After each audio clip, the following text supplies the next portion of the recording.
All right, I'm continuing now. Analysis of Likutei Moharan 52, Nun Bet. And there was one word that I neglected to deal with here, but I want to come back to it. The key sentence here, Ki be'emet ha'olam umla'o hu efshari ha'metziut. So what I've been calling is efshari, possible finding, because Ki be'emet ha'olam umla'o hu efshari ha'metziut. Because, in truth, the world and its fullness is efshari ha'metziut. There's a key word. Metziut we know is finding, but efshari, I've been saying, is possible finding. Chance, what I'm aware of, moment by moment. But, like I said, Nachman, we know, loves to play with words, and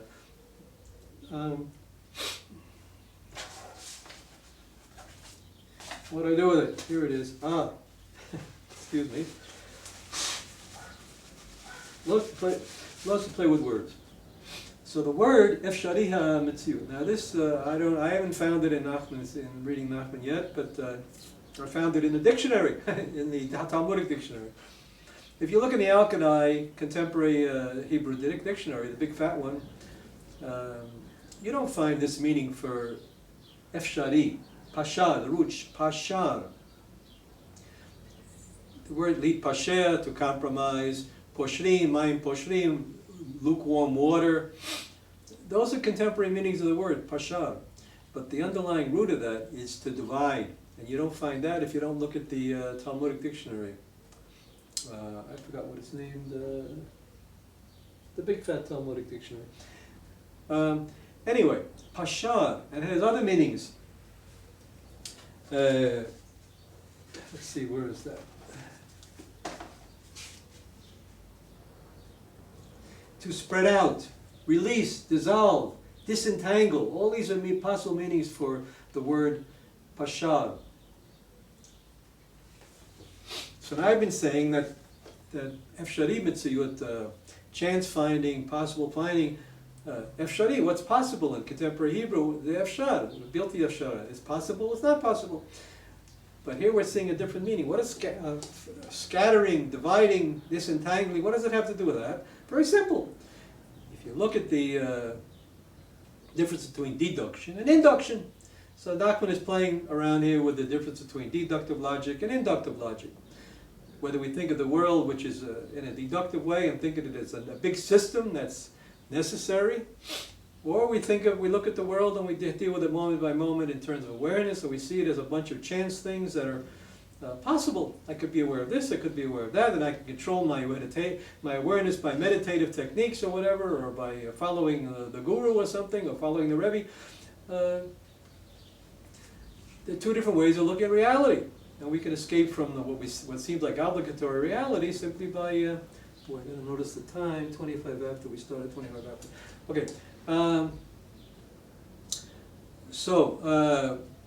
But if we look at this other meaning of that whole thing, it fits right into place. Efshari, if we look at that, is scattered finding. Lefasher hametziut. Lefasher, to scatter. The PL form of the verb. Hitbodedut, to be disentangled, to be released. So when we shift over to this phenomenological way of looking at reality inductively in terms of awareness and what Nachman's going to call prayer and all that, then we're released. Hitbodedut. And from the big knot, the big system. Scattered finding is awareness finding, which is scattered with a million moments of awareness and based on contacting all the realities of the situation, rather than starting off with a frozen idea of the situation. Frozen idea, and so in order to get to that scattered way of scattered finding, which is based on awareness, so now the recipe that Nachman's going to give us is what we call hitbodedut. Hitboded, to make oneself boded, alone, to make oneself alone, presumably with God. And I want to now dissect that idea. Okay, let me see if I missed anything here.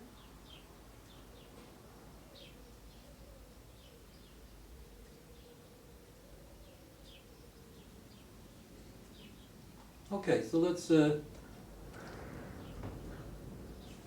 here's a key sentence over here. At the end of the essay, he sums it all up. He says, Da she'ikar habitul she'adam mevatel yeshuto v'naseh ayin v'nichlal b'achdut Hashem yitbarach ein ze ele al yedei hitbodedut וההתבודדות צריך מקום וזמן מיוחד שלא יבלבלו אותו המונים. Let's translate that. First of all, the superficial meaning that they have here.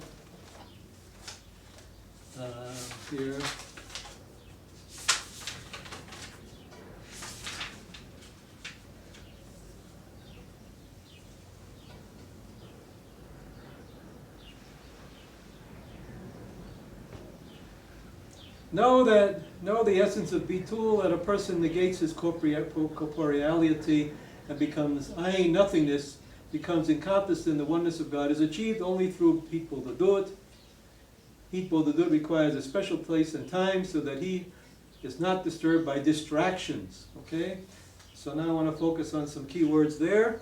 The special time, the special place, and the idea of the distractions and the bitul, getting to nothingness. All right.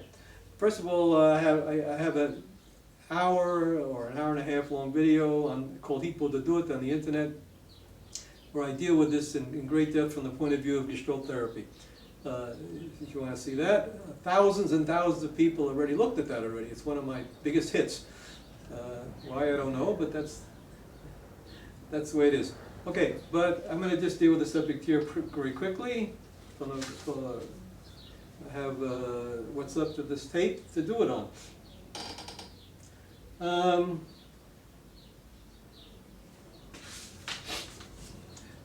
Okay, first of all, I want to point out that that hitbodedut, talking to God, whatever you want to call it, being alone, requires a special time and a special place.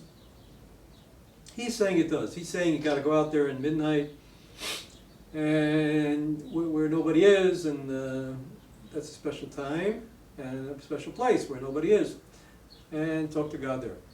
And I'm saying that he's talking on, again, as usual, he's talking on two levels.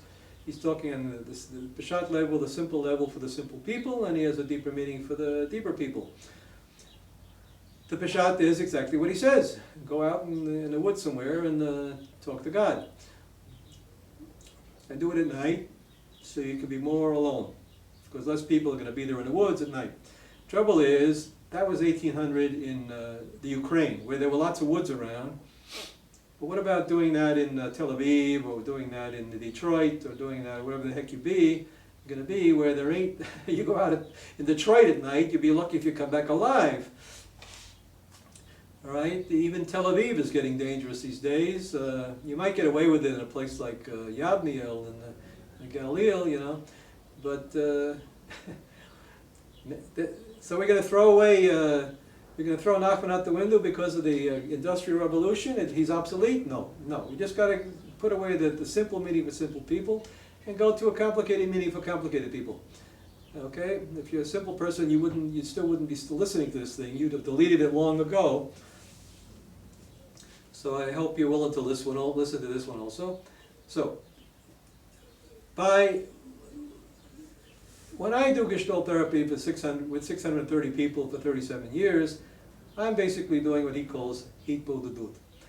In other words, what happens there? A person puts aside everyday logical cause and effect thinking and starts with awareness. I'm aware of this, and I'm aware of that, and I'm aware of this. Then you work on a dream, and you play this dream image, and you talk to that image, and you set up relationships with them. You get to certain points where you're, for example, building a relationship with your father or something, where you get to an impasse, you close your eyes, go inside, you find a new idea. The new idea, something or other, helps you to overcome the conflict between you and your father, so you get to some kind of a deeper idea, or you deal with sadness maybe about the person, his death, or maybe saying goodbye to him, and rather than holding on to that that anger or to that sadness or whatever it is. And that leads you to more and more, if you do it 3 hours like I do it, then it leads you to more and more moments of awareness until it all comes together into some kind of a higher level gestalt, existential message of the dream. That's the gestalt therapy, simple example of this process here. So in other words, you don't need to be outside in the dark and risk getting knifed. And you don't need to do it at midnight because you know, you could do it any time that the gestalt session begins. And you don't need to be alone because there could be 50 people in a room watching you, like gestalt therapy, and could be done a lot of times by Fritz Perls. There are lots of tapes of him doing it with an audience of 10, 20, 50 people there. Even me, when I do it with my work on dreams on the internet, I have in the back of my mind the idea that maybe 50 million people on the internet, never happened, but you know, could be watching. I'd be lucky if I get 10 to watch. But anyway, you know, person knows me very well. I won't say who it is. Just yesterday told me, but Franklin, how can you share your personal life with all these strangers? You know, and my answer was that. By sharing this and doing this process, I discovered that I have a personal life. You know, that I have much more to me than I thought. That I discover more and more sides of myself, and I become a much more integrated person. And I'm serving a function, and I feel like I have a certain function. You know, to whoever's watching, I'm teaching you something about your possible search for reality and truth. So. In a sense, being more personal is being less personal, being less personal is being more personal. I don't know how you want to solve it. Okay, so to go back to Nachman of Breslav, this whole idea that you got to do it in the dark and you got to do it alone is simple stuff for simple people and not to be taken literally. That's the first thing. Next thing is that the goal of the hitbodedut process, talking to God, whatever, is to levatel, to cancel yourself out. Now, and you should keep going with a lot of hitbodedut, he says, until you cancel out all of your material sides, one after the other. So that's purely exactly the same thing you do in gestalt therapy. You peel the onion, you peel away this game, you peel away that game, you peel away this habit. So. The same thing, and you keep going. That's why I like to work 3 hours. So, because he says this hitbodedut should take a lot of time, and he says the hit yagea, you should struggle with it. It should be a struggle, and that's exactly the idea of gestalt therapy. You want to search out, help the person to find the areas of their life they're avoiding because they're not comfortable to deal with. For example, a person's pride, or a person with sexuality, or a person. Maybe blocks out the world, doesn't want to be in touch because of painful childhood situations that taught a person not to be in touch with the world, better to be inside. So then you want to encourage that person, yes, to be in touch with the world, and that becomes a struggle, and it takes time to deal with that. You need to peel away the games that the person uses to avoid being in touch with the world. All these different steps of the process fit right into Nachman of Breslav's idea of canceling yourself out by doing a lot of hitbodedut. All right, now let's reduce that to philosophical jargon, which underlies what he's saying here. So, at the beginning of a gestalt session, or beginning of your hitbodedut process, you think that your life is got to be this way. That's the way I am, and I'm stuck with this, and all I could do is pray to God to help me deal with tomorrow. You know, it's going to be a rough day tomorrow. I'm this person, and the world's that way, and that's the way it is. And God, help me to deal with that. And that's it. Now I'll go home and go fight with my wife or whatever.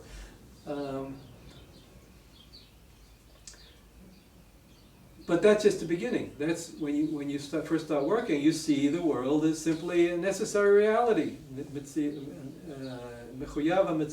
that's an obligated finding. But when you keep working in gestalt therapy, and you peel away one game after the other, you go through a series of processes where you discover, and you can do this process of the river of awareness, okay? But what is it? In order to do that, you need to take this situation of mechuyav hametziut, seeing the world as one big system that I'm stuck in, or a system that's stuck in me, that I control the world, you begin to need to do the other kind of way. Look at your life from the point of view of possible finding, of a scattered finding, of moments of awareness. And the moment you start doing that, I'm aware of this and aware of that, then that big system that you thought you were stuck in starts having holes in it. Every time you have a new moment of awareness, you make another hole in that matrix that you're stuck in. Because some reality, let me illustrate that process right now. I've done this before, but let's say in this room. Okay, I look at this room. Okay, it's a room with a ceiling and two walls, and there's lights there, and there's a camera with a red light, and I'm sitting here making a video. All right, that's the mechuyav mitziyut. That's the superficial reality situation. But I illustrated before, earlier in the video, how I identified with the chair, and I discovered that the chair is like a time bomb ready to explode in all its potential release. So right away, where I saw a chair before, where I see in the big system, I see a chair as just simply something to sit on, something to put the clock on. The moment I see the chair as something that's a time bomb ready to explode with all kinds of potential, and I identify, oh, I've got this whole potential. Right away, I free myself from the idea that there's a big system, a room that I'm here making a video, and I say, I'm not just making a video. I'm exploding in my potential, and sharing the word. I'm some kind of a rebbe, some kind of a prophet. Okay, I get off on that trip. Okay, I agree, it's bullshit. Okay, but yet there's some truth to it, because at least phenomenological truth that I discovered by being that chair. So, and if I do that over 3 hours with this room for 3 hours, working on one thing after the other, then little by little, that mechuyav mitziyut, that original one idea of a room that I'm here making a video, dissolves into a whole bunch of efshari, scattered, divided, disentangled moments of awareness that little by little replace the idea of this room as simply a place to make a video with two walls and etc. and a camera and a red light.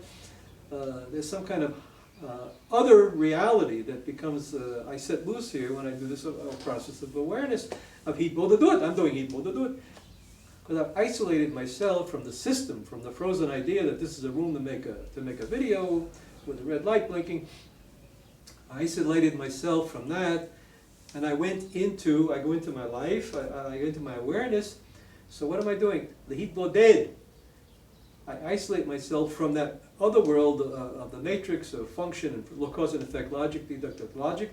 I go into, starting from Genesis, I start from a new world, now I'm aware of this, now I'm aware of that. And every time I start with a new moment of awareness, a new efshari mitziyut, that becomes a new soul.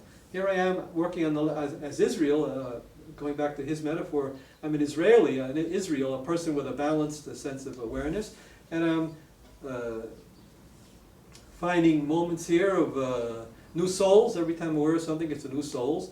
And each of these souls becomes potentially a center of a new world, like the chair could become a new world. And all of that reality now it starts off as a chance reality, efshari, scattered moments of awareness.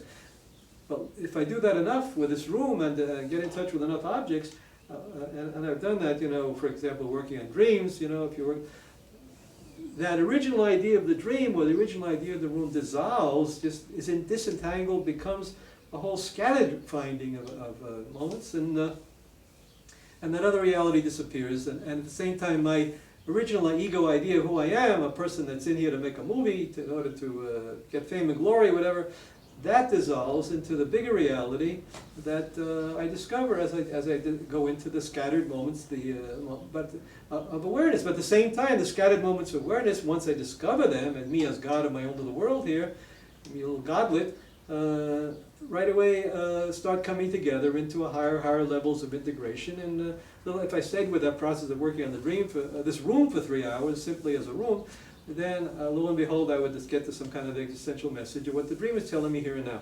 And this again reminds me of the video I made about the room. That's exactly what I did. I started with a room, except not my room. I started with a room that Marc Chagall painted with two women, with a man and a woman in it, and some furniture and a window looking outside.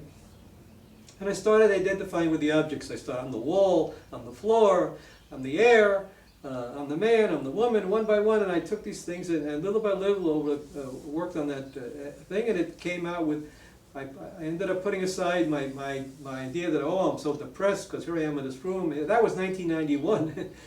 And I was saying things like, oh, I'm so depressed and I can't find people to do the work, and I'll make this video and maybe something will come of it, and I have no wife and no kids and no this and no money and no that. I can say the same thing now about this room, you know. And here I am, here it is 21 years later, so materially and from the point of view of the system, you know, the matrix, deductive logic, you might say it's the same room 21 years later. But I'm sure if I worked on that room now, I would find a different existential message. But if you're interested, I hope you'll see, and I'll make another video in a little while, I'll talk about this same system in relationship to that. Okay, but right now I want to get through with the rest of this essay. So we talked about a certain time and a certain place. Now, let me just take the idea of place and a deeper meaning here. When he says you need a special place and a special time. The time, he said, and working on other of his essays where he talks about how important it is to do hitbodedut at midnight, you know, and in the dark, and because that's the time when King David's heart starts playing by itself, and that way you should be studying the Gemara, because that way you'll get yourself so mixed up and confused that you'll be totally despair, and you'll be in a state of despair at midnight, and that's the best time to do hitbodedut, because you'll suddenly get some new ideas. Well, like I said, those are all metaphors, different ways of looking at it. But there's another deeper sense of the word time and place. The time he's talking about on a deeper level is simply the now, the messianic now. When we're in touch totally with the now, the whole situation, that's we call messianic time. And in fact, in the video, the room, I actually talk about messianic time. You'll see it there. And also the place, you know, we get in touch with all the realities of any particular situation here when we're doing a hitbodedut. Hamakom, the place. And let me say a little bit deeper about that, the place. And the time. Going back again, and I'll repeat this a few times, but I'll repeat it again. In the Guide to the Perplexed, Maimonides takes from Aristotle 26 principles, and especially important for me is principle number 13. You find this in the beginning, the prologue to section part 2 of the Guide to the Perplexed. And he picks, and the crucial idea is that true motion is not from A to B, linear motion, but true motion is in a circle and in one place. There's the word place, a circle and one place. What moves in a circle in one place? Well, to make a long story short, it's dialectical thinking. Thesis, antithesis, synthesis. It's a circle, comes back to the same place, but always on a higher level, a spiral like that. I've mentioned this many times. And so that's the place. The one place is being totally involved with all the realities of the situation, at the here and now, the messianic now. And that place is hamakom, another name for God. To be totally involved with the here and now situation of the place that you're at, in the here and now moment of the action that the choices you have in your life at that moment, that's the time and place. So that's the deeper meaning here, okay? He doesn't spell it out here, but he spells it out in other essays.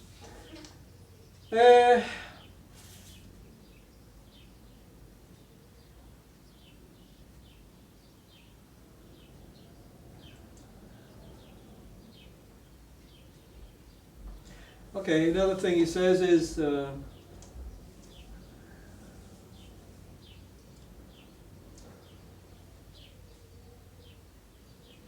Mizeh nishtalshel v'nimshach hataud shel epikosim. We covered that already. Let me see what else here. Yaksuru yidbaku b'sharsham yahayenu.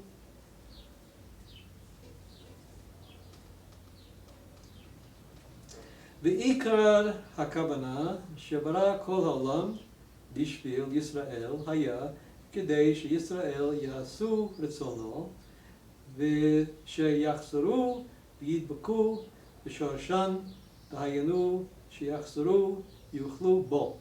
Okay. The reason that God created, I want to get it dressed right here. כי עיקר הכוונה שברא כל העולם בשביל ישראל. The main reason, the principal reason that he intended to create all the world for Israel, in other words, for a person that's in touch with awareness and all the realities of the situation, היה כדי שישראל יעשו רצונו. And we already said that. When a person is in touch with all the realities of the situation, all the moments of awareness, with the proper balance between induction and deduction, then a person is doing sheyaseh ritzono. Then a person is doing the will of God, because God in that case is the final cause of the great ocean that's towards which all this awareness is flowing. And by doing that, a person is doing God's will. Shiachzeru yidbaku b'shorshan. That he will return, and he will be yidbaku, that they will be attached b'shorshan, to their root, shoresh, their origin. Tayenu shiachzeru v'yuchlu bo. They will be included in him. Okay, now this is one way. You can look at this dialectical process from the messianic future, or you can look at it as the primordial past. If you like the future, then you're Aristotelian, because Aristotle is always talking about the final cause that's pulling us towards the completion of action and truth, the authentic action that explodes out of being totally involved in the situation. And the Plato, it's the anamnesis, not to forget the pure ideas. So the more we peel away the false layers here, we peel the onion to get to the truth in our life. The more we're remembering, in other words, anamnesis, not to forget. The more we're remembering the primordial ideas of reality. And what are the main ideas of reality in Judaism? That's Abraham, Isaac, and Jacob. And what does that mean? Abraham here in dialectical thinking is the awareness, the thesis, the oneness at the beginning. Isaac is difference, the opposite of that.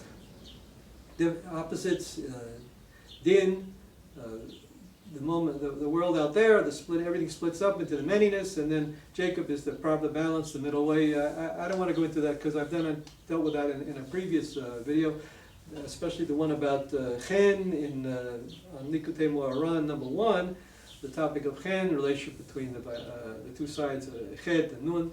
Okay, you can find that there. But anyway, the idea of being, when we do the hitbodedut, and the reason we want to go back to our origin, shorshan. So here which he's talking in a Platonic sense, that by doing this process of hitbodedut, we go back to our root, our origin. So he's looking in a sense, we're going back to the past by peeling away the layers of that distractions that interfere with us getting to that truth. He could just as well as pointed out that this way we're going to go towards the future and get in touch with Mashiach that's going to come tomorrow. Maybe that would have put us more in a Chabad for reference. But anyway, I don't want to get into that right now either.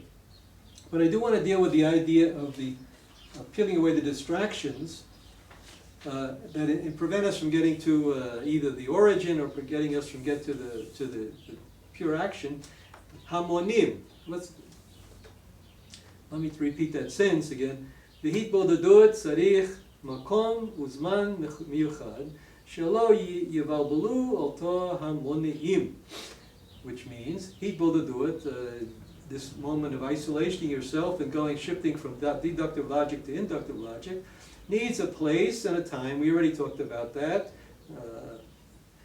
Shelo yivalbelu alto hamonim. Okay, he's mentioning that once a person finds a special place, in other words, hamakom, total reality of the situation, special time, messianic now, then he's freed up from the hamoniim, the things, the hindrances.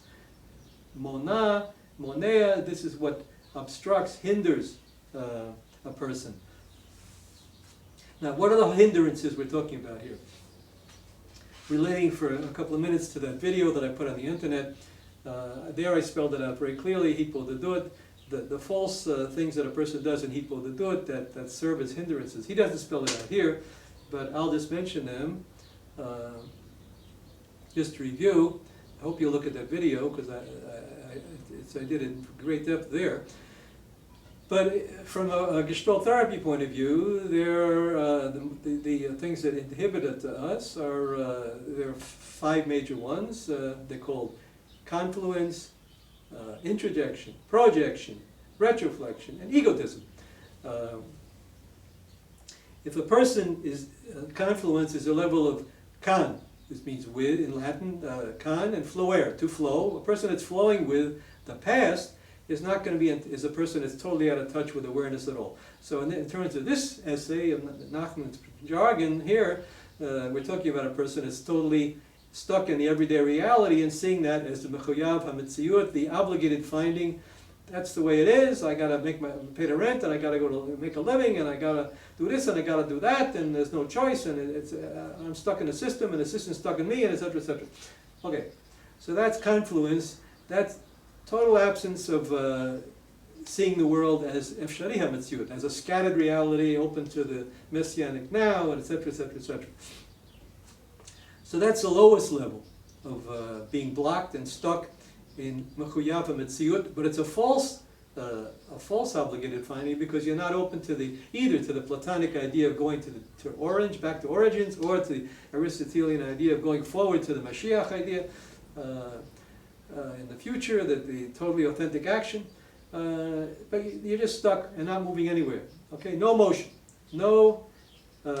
You don't have that authentic motion that ties in with the idea of being on the spiral and the dialectic. Okay, the next level of being stuck, and you try to be your hitbodedut, is introjection. There, for example, if you have introjected with intro, it means in. Jectare means to throw, from the Latin roots, to throw in. If you're a person, for example, that grew up in pre-Hitler or pre-World War II in Germany, you, whether you liked it or not, were forced to, in most of the cases, were forced to introject, to swallow whole the party line from Adolf Hitler. And if you were a true blue German, then you became an SS trooper, and there was no question in your mind what to do, because you do whatever Adolf Hitler says to do. You swallowed whole. You didn't digest with the creative aggression the ideas. You just swallowed it whole, whether you had to do it or you chose to do it, whatever it is, you did it. And that's an introject. So if you're a person that has that kind of a personality because you think that way, because you never went beyond that point, and you're discovering the other kind of efshari mitziyut, the other kind of scattered finding, you're stuck in a system like that, but you don't have your own system, you have Adolf Hitler's system. It's a little healthier than being stuck in your own. At least you're in contact with Adolf Hitler, so you're in contact with something.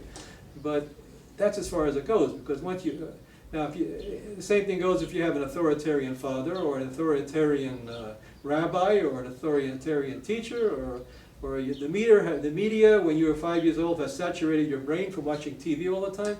Whatever it is, you're stuck. You've swallowed whole an alien system, a dibuk, you might say, a dibuk, and that dibuk is running your life, just like a HIV virus takes over a healthy virus and gives that person, enslaves the whole body to the HIV DNA. Same idea, an overwhelming gestalt or idea or system, or whatever that enslaves everything else. That's introduction. So if you try to do hitbodedut and talk to God, what's going to happen is you're going to assume that God is another Adolf Hitler. He's telling you what to do. But God, and God is telling you got to do 50 million mitzvot, and you got to be a perfect this and a perfect this, and if you don't do this, I'll kill you. You're bad and you're rotten and you'll go to hell and all of that stuff. And if that's your idea of God, because you're not capable of thinking of anything else about God, or about anything, then you know, you're a person that thinks in terms of authoritarian systems and stereotypes, and you're just stuck in that hole, and that's the end of it, unless you have some kind of experience. Now, Nachman is saying, oh, just do lots and lots of hitbodedut in the woods, you know, at midnight.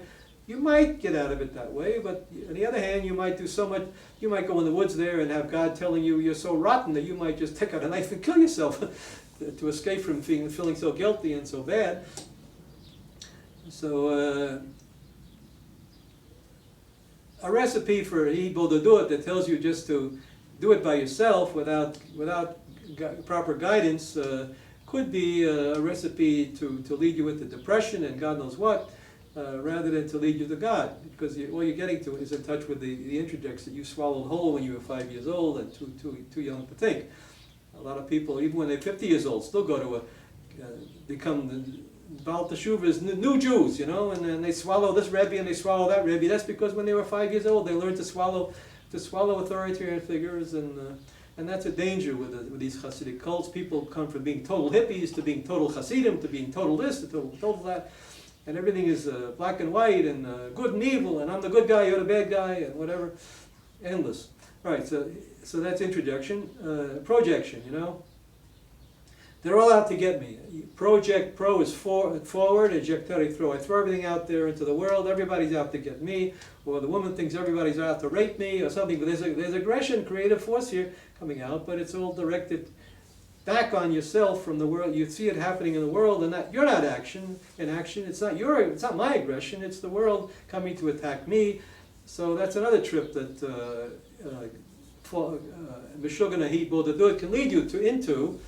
That you start thinking that everybody's out to get you, and therefore I got to fight the world or something, and I got to attack this one, and that one's going to kill me, or I can't trust that one, and all this stuff. And God's just going to, your projected idea of God is going to just reinforce all of that stuff, and maybe you'll see God as the one that's with the aggression. Oh God, don't destroy me. I'll be good, you know. And then you have this phony God as all you've done is project your own violence, your own aggression onto God, and now He's destroying you, and you have to feel guilty and no end to it, you know. Or you project this idea onto the Rebbe. Oh God, Rebbe, don't destroy me. No, let me be good. I'll be good, you know. No end to the nonsense. Next thing, retroflexion. Let's say you're not confluent. You're in touch with something at least. You're not introjecting. You're not too much stuck in stereotypes.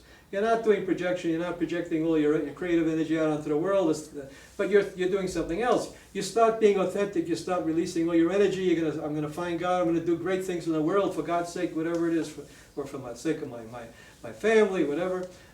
Raise beautiful children. But then the trouble is, because you're so used to making yourself a nervous wreck and tying yourself up with nervous energy, because in childhood you learned that it was dangerous. Let's say in childhood you learned that it was dangerous in your household to express aggression, because you'd get smeared if you did. Your brother might smear you, your father might smear you, someone else might smear you with guilt or whatever.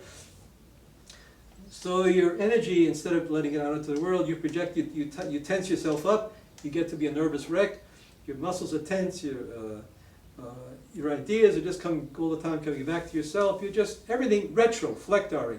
Retro is back, flexar, to turn around, it comes back. Reflect. Reflect it back to you. Your energy is coming back to you, and you're tensing yourself. You're letting all your energy come out into your body, but muscle tension. So, again, that could be dangerous. You go out and do hitbodedut, you get yourself all tensed up, and you come back a nervous wreck, and instead of getting some kind of salvation out there in the woods, you just ended up torturing yourself and coming back a nervous wreck, and you won't be able to sleep all night, and then next day you won't be able to learn anything because you didn't get any sleep, and there's no end to it.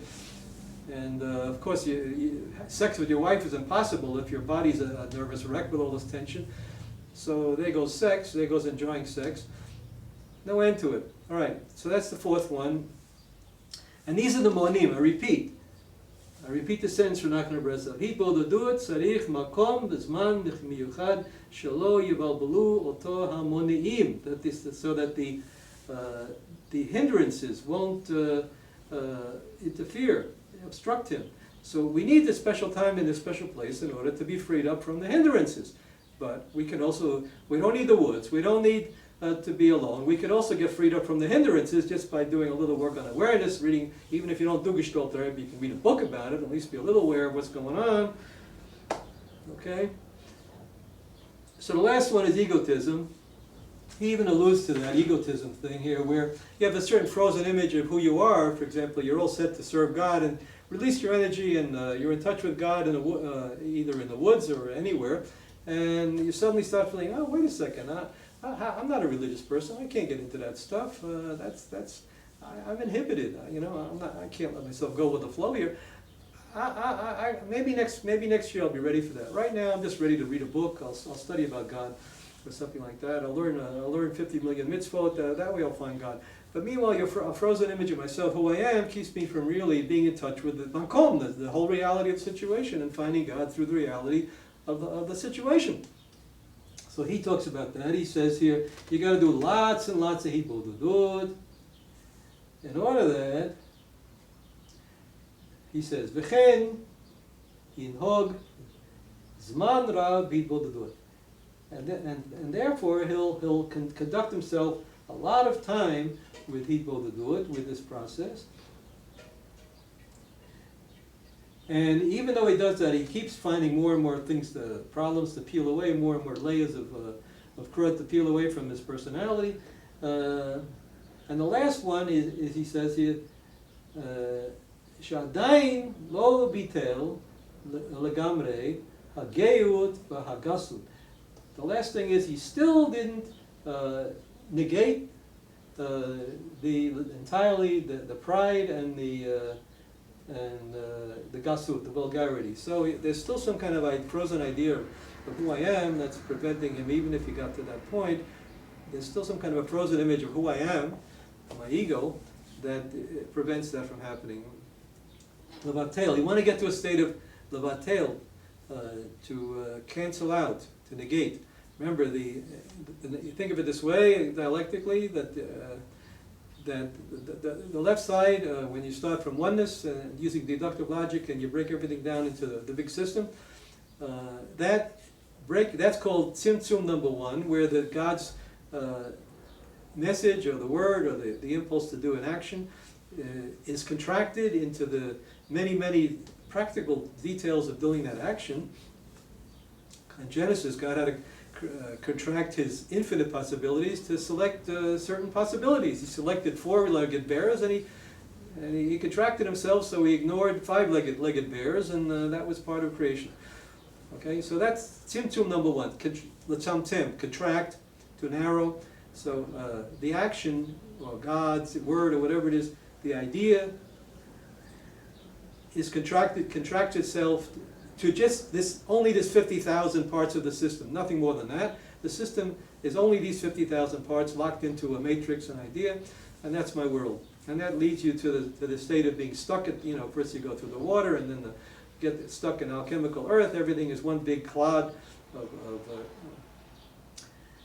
and then remember the air, and then the fire, the whole dialectic there. I got lost here. I got lost.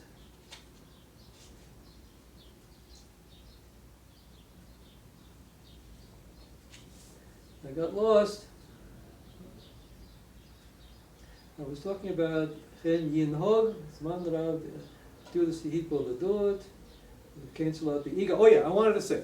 Oh yeah, so this tzimtzum number one, the first stage, the deductive stuff on the left side of the tree of life, that's a negation of the oneness, because the negation of the oneness, that an infinite oneness, so that potential moment any moment has at the beginning, Genesis, is contracted, narrowed down. Tzimtzum number. The first step is to narrow it down to the 50,000 parts of the system, and then the 50,000 parts of the system get all locked up together into an entangled knot. And then the second part is to release that knot. And that's the second part, where you negate the negations, negating the negations. Okay, that's what I wanted to get to. So this is a process overall. This hitbodedut is another example of negations and the negation of the negations to get back to the complete process. And the underlying here is the idea of the whole dialectic here is the idea of negation. Negating the oneness and then negating the negations. Historically, I guess this would fit into the context of the via negativa, the negative way of thinking about things. Rather than piling on more and more ideas of how wonderful God is, rather we subtract more and more, take away more and more levels of bullshit until we get to something pure. And so the hitbodedut process, he's saying, Nachman is saying that this is the way to do it. He's saying, and not only that, he's saying it's the only way to do it.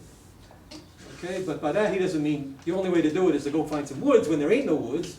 He means to just do this process, which I've already explained. Okay.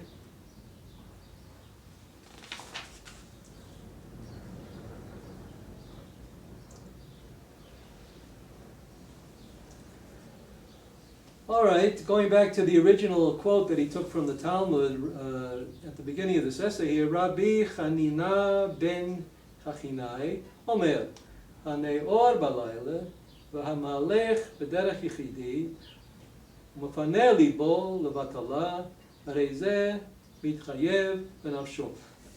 That should be clear, but let me just make sure it's clear. So this rabbi says, the one who wakes up, who Ne'or is awakened balayla. Remember, balayla, that symbolically stands for the midnight of our despair. When King David's heart starts playing by itself, because we start getting our ideas from the fiery, new ideas from the void. Okay? So a person that is awakened to that process at the midnights of his life, the moments of existential despair of your life, and goes around and starts off on a journey, on a journey by yourself. Yechid is individual, an individual path, which is the moment of putting aside the system and just starting with your own genesis there, the moment's awareness. When clears away his heart to negation, batala, we just talked about this whole process of hitbodedut as negating the negations, the symptom number 1, symptom number 2, the whole dialectic there, negating everything. Harei zeh mitchayev b'nafsho. This person, even though once he's done that, then he's mitchayev b'nafsho, he's obligated in his soul. Okay? Obligated in his soul. We talked about that once you peel away the superficial sense of being obligated, stuck in a system, then you discover another sense of obligation that's pulling you either forward to the final cause, Mashiach, or back to the origin of genesis of your life, or of the world, or whatever, with the patriarchal ideas of Judaism, Abraham, Isaac, and Jacob, back to that primordial beginning of the idea of Judaism, whatever you want to call it. So you're obligated to start flowing either forward or backward, or it happens by itself. Once you've done this process of hitbodedut, of separating yourself from the false system, from being stuck in everyday logic. Okay, that's clear as a bell. Interestingly enough, Likutei Moharan, if you look at it as a kind of poetry or literature, and this helps to understand it a little also. We could think of it as symbolism or expressionism. Nachman was writing in 1800, and this was a time when we started seeing in art the beginning of symbolism and expressionism. Of course, these things go back thousands of years in all kinds of forms. But one interesting, here's a quote, for example. Symbolic poetry, okay? Hostile to plain meanings, declamations, false sentimentality, and matter-of-fact description, that its goal instead was to clothe the ideal in a perceptible form, whose goal was not in itself, but whose sole purpose was to express the ideal. Okay, to express to signify the poet's soul. The symbolists were more extreme, investing all things, even vowels and perfumes, with potential symbolic value. The physical universe then is a kind of language that invites a privileged spectator to decipher it, although this does not need a single message so much as a superior network of associations.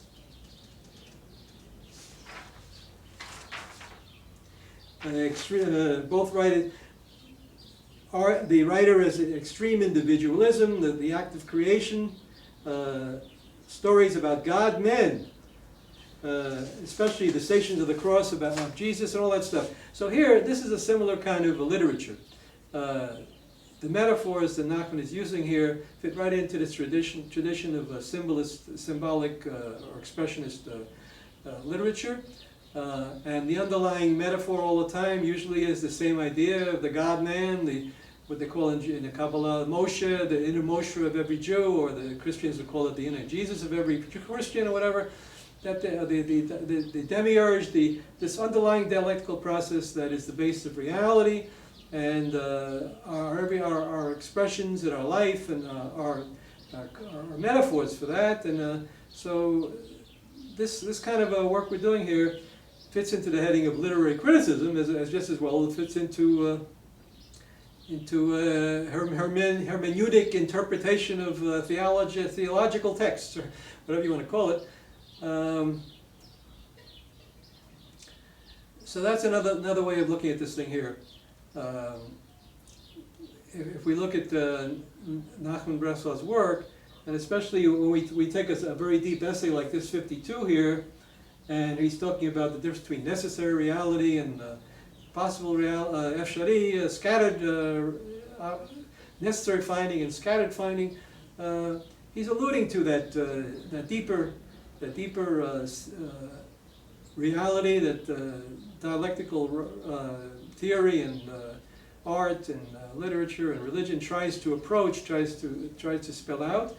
And essays like this are, you might say, are kind of, in that sense, they're a poem, because even his essays, talking about mechuyav metziut and efshari metziut, they allude to, again, even though they're much closer to the underlying seed of the thing here, the process involved, they're certainly much more detailed than literary criticism here, the things I just read, because they spell out exactly what are the stations of the cross, what are the levels of an inner motion in every Jew that it's supposed to go through. Here we're spelling it out exactly, but even if we're spelling out exactly and we're citing Aristotle going into all this and that, it's still just metaphors. It's still poems about reality, trying to approach something, a truth search, which for some people like me that find this sort of thing interesting, and help to find a model for how to live a life, to make choices, to be a doctor, not to be a doctor, to give up my artistic values and my work to marry a bourgeoisie person and just make a living 3/4 of my life. My decisions are based on ideas like this, certain ways of thinking, but nevertheless, even with all of the philosophical and Kabbalistic mumbo jumbo that I have here, it's still just metaphors helping a person to find a life. They say that the unexamined life is not worth living. Well, still, there is no such thing as a totally examined life. It's all successive approximations, like Maimonides said. And but for me, an essay like 52 here in Likutei Moharan is one of the crucial texts that helps us at least get reasonably close to an idea of what it's all about, at least when we take in a Jewish tradition. So for me, it's a worthwhile text to use, and I'll use it again when I look at the room, and I hope you'll check that out also. And,